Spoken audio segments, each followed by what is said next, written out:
د نن ورځې عاجل خبر د طالبانو د حکومت دفاع وزارت تایید کړ چې یو هلیکوپټر یې په غور ولایت کې راولېدلی ده. د افغان نیوز قدرمن لیدونکو پام وکړئ د نن ورځې مهم خبر ته. جزئیات را سره ویډیو کې ترلاسه کړئ او که چیرې مو زموږ یوټیوب چینل نوی سبسکرایب کړئ نو همدا اوس سره افغان نیوز یوټیوب چینل سبسکرایب کړئ. د دې وزارت ویان عنایت الله خوارزمي نن چهارشنبې په خپل ایکس پاڼه یا پخواني ټویټر کې لیکلي چې د دوی د هوایي ځواکونو MI-11 ډوله هلیکوپټر چې د هریود له سینده د یو شمېر خلکو د جسدونو د رایستلو لپاره استول شوي وه له عملیاتو وروسته له تخنیکي ستونزې سره مخ شوه او د بیړنۍ ناستې پر مهال په فیروزکوه ښار کې راولېدله. د هغه په خبره په دې پیښه کې یو تن مړ او 12 تنه ټپیان شوي دي.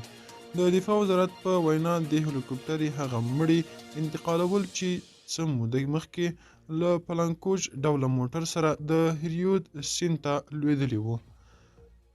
په ټولنیزو رسنیو کې په خپرو شوي ویډیوګانو کې ښکاري چې دغه هلیکوپټر د سیند له استنادي دیوال سره لګېدلی ده. د افغان نیوز قدرمن لیدونکو دا و چمتو شوی خبر تر بیخي چارې ښه وخت